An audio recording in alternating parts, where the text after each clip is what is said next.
today in Rich in Relationship. We're going to talk about how language can either open the door to intimacy or slam it shut.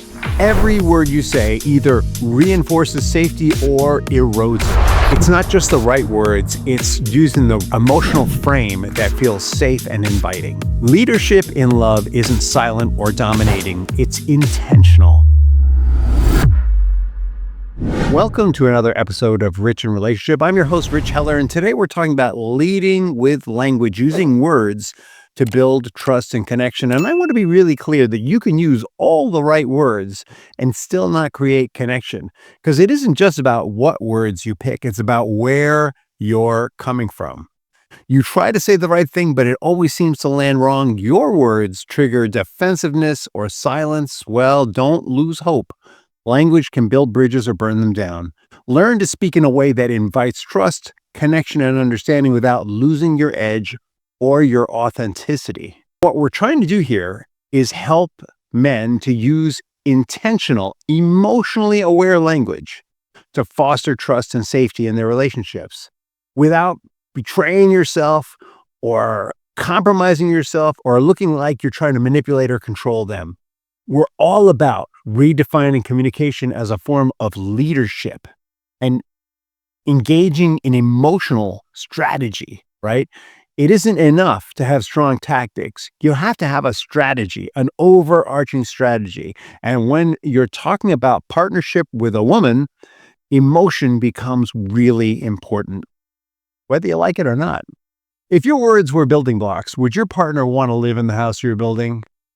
Every word you say either reinforces safety or erodes it. You know, I've had tons of people come to me and say, I am dying the death of a thousand cuts. Not just women, but men also. But honestly, more often women.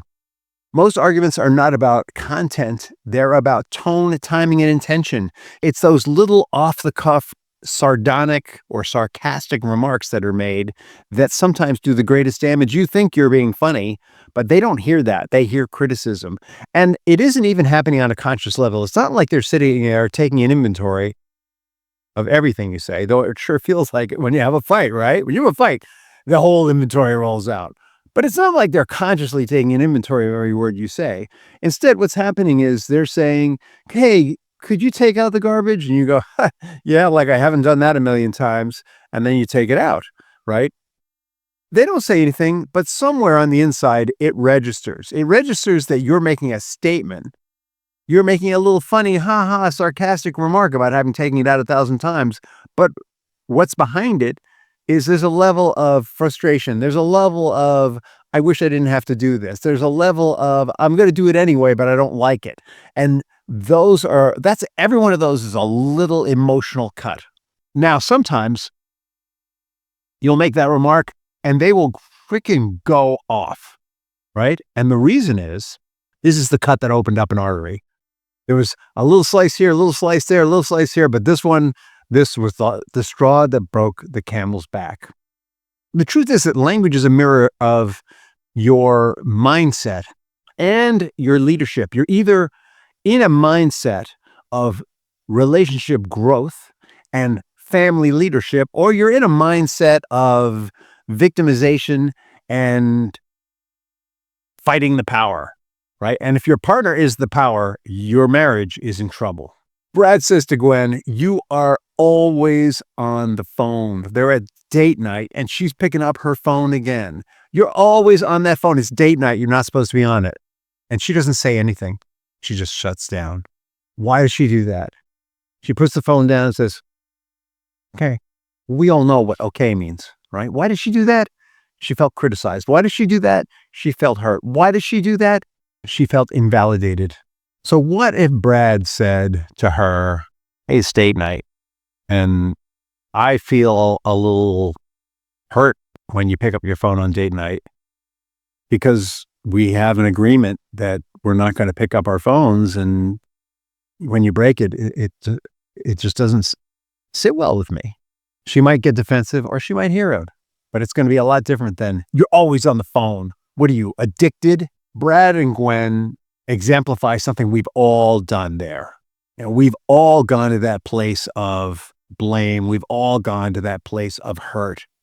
and we've all expressed it and thought that was an okay way to express it. All right, so here's part of where you get the permission. Part of where we get the permission is women often feel it's right and okay to express their emotion that way. And in a female culture, it is. Right? One woman might say something like that to another, and it'll just roll off their shoulders. But when men say it, there's a different energy and force behind it that's almost triggers an unconscious survival mechanism in the listener. And so the reason why it may be okay for our wives to be a little blamey, but not us, is that the weight of our blame falls a lot more heavily. And the truth is that when our wives are a little blamey with us, it doesn't make us feel unsafe in the same way as when we're blamey with them. So let's go revisit Brad and Gwen. Brad says, "You're always on the phone." And Gwen says, "Yeah, well, you do it too." And Brad takes that as a license to go further.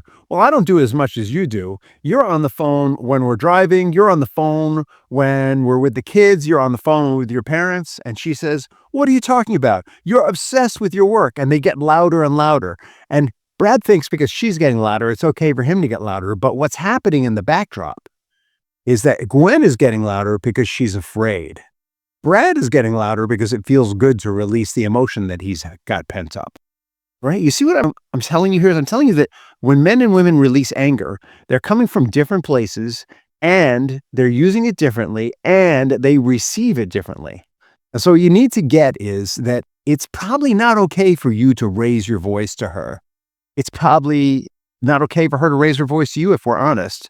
But the damage to you is going to be less than the damage to her. And there are ways to manage that. You know, you can take a stand. We talked in a previous episode about how you can take a stand where you just say, "Hey, you know what? I've made a decision that raising my voice, I'm not going to raise my voice here. I'm not going to go to that place of anger and frustration and blame. I'm just not going to do it. And if you do, I'm not going to hang around for it because it feels hurtful to me." You could do that, right? But you need to maintain that boundary because she probably isn't going to. Because she just doesn't relate to expressing anger the way her experience of you expressing her anger is different than how you experience her expressing hers. So I'm going to give you the trust formula. The trust formula is clarity, right? Being clear about values, principles, what's on the line for you here. Vulnerability, meaning you're willing to share your weaker emotions, sad, hurt, alone, disappointed, you're going to be very careful about sharing feelings like frustrated and angry. You might talk about them, but not talk about them, right? Vulnerability and consistency is super important. In a previous episode, I told you a story about Brad and Gwen where Brad made himself vulnerable with Gwen, and she tested him at first because this was a new thing that he did, and she wanted to make sure it wasn't a trap. And so she pushed on it, and he said, "No, I really don't want to have that kind of conversation. Let's talk about this later." And then she was able to come back to the table and be vulnerable with him also once he proved that it wasn't a trap. He wasn't going to make it unsafe for her. Being consistent about safety is really important here. See, because the truth is, if you can't be trusted, you can't be understood, right? If she doesn't trust you, she's not going to understand your true motive. Last episode, we talked about Brad and Gwen, about a trip to Disneyland where Gwen wanted Brad to spend a whole lot of money that he didn't feel like he had. And because she didn't trust him, she wouldn't understand his explanation for why he didn't want to spend that much money. We talked about all the ways he could work through that. Trust isn't built with big promises. It's built with clear, vulnerable words that are shared and consistently shared. Okay? Say what you feel. Say what you mean. No hidden agendas. In a trust-based partnership, there are no hidden agendas. I'll give you an example. I'll give you one from my own life. This jacket I'm wearing has a summer house on the back on a lake. And it represents a vision I have for our family that my wife buys into, of a vacation home that our kids can take their kids to, big enough for our kids to take their kids to, that has no expense for them, just only enjoyment. They can go there anytime. with their kids, and their kids can hang out with each other, and we could be there helping with their kids in that place. It's a vision that we have. And right now, we don't have the funding for that. My wife is the prime wage earner, is very ambivalent about it. And so I said to her, hey, you know what? I feel like this is really important.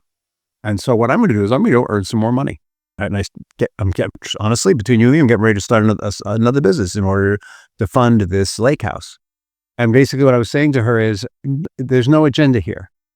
Don't need your money. Just need to know that you're bought into it. And you need to know that when I start bringing in this extra money, a big chunk of it is going to go towards this project. Very clear, non-manipulation. It's important that you show up the same way over time, especially in conflict. Like the conflict I just talked about, we revisit this idea repeatedly. Her first reaction to, wait, you're going to start another business is, you're not going to be here as much as you have been. And that's true. But this thing is really important. And so we're having conversations about how can we, when we're both working really hard, how can we make sure that we're reinvesting in our relationship and supporting one another in our dreams? How can we make sure that the time really is quality time and that we really make the time? Right now, it's very easy for us to have time together. What do we do when we're both more time challenged? You want to work on your phrasing. It's really easy for us to judge the other person and take their inventory, especially because we know each other so well. It's really easy to say things like, you're overreacting. What you really want to say is, I can see this has a lot of impact on you, and I really want to hear what's going on with you. Can we explore what makes this feel so big for you? Like that would be a better way to put it. You want to avoid landmines, defensive language that shuts down connection. Defensive language that shut down connection are sentences that start with you always, you never.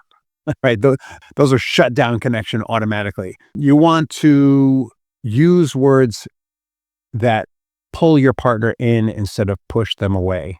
If she is getting ready to light a big bomb, you want to walk away instead of hanging in there and waiting for it to blow up. If you see the train coming, you get off the track. You want to avoid blame. You want to avoid never, sarcasm, the death of 1,000 cuts by making little jokes all the time. And don't start with your conclusion, start with a shared concern. So what does that mean?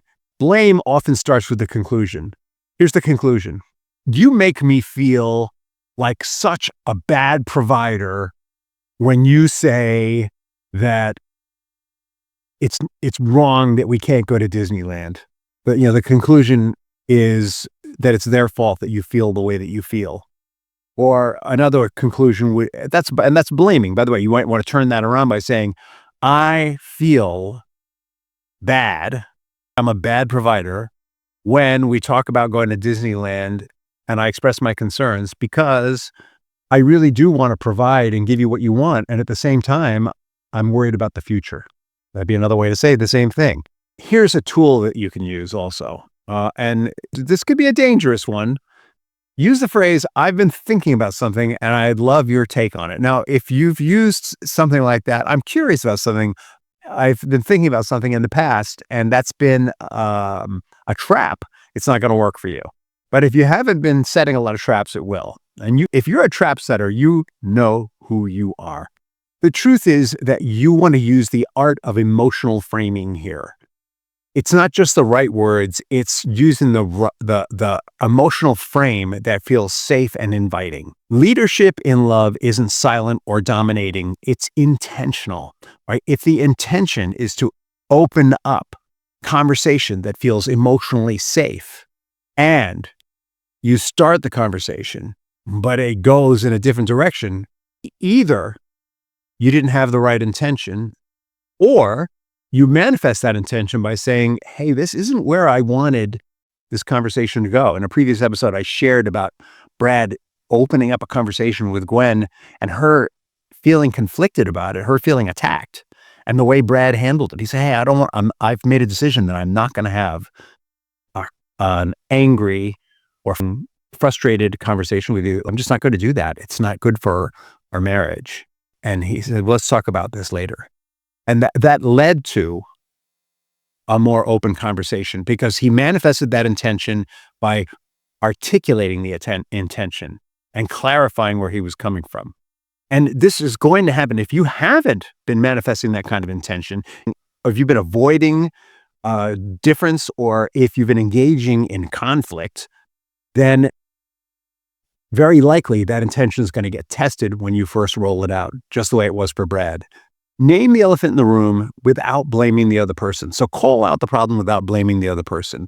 Lead with intention. Again, I'm going to say it again. Lead with emotional intention. It's not, the intention isn't we're going to have this amazing life together. The intention is we're going to have this marriage where we really see each other and care for each other and support each other. That's the intention. That's the intentionality you want to work on.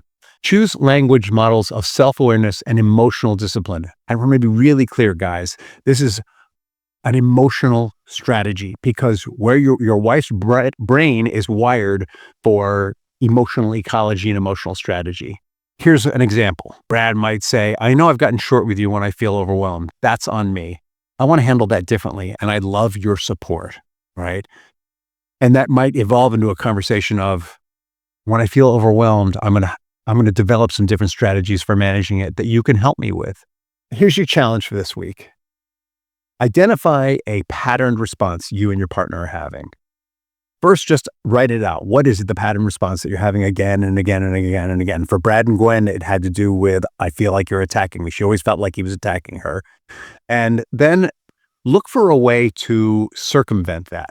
Not to stop the other person from having their reaction, but when they have their reaction, because it's kind of programmed into the conversation, how might you approach it differently this time in a way that's vulnerable and that is non-judgmental? You want to replace the old strategy with a more intentional and emotionally aware version, basically. And you might even say that you're doing it. All right, I'm going to wrap this episode up by saying, subscribe, share this with your friends. Let us know what we're doing right. Let us know what you want to hear about. And have a wonderful day and an amazing tomorrow.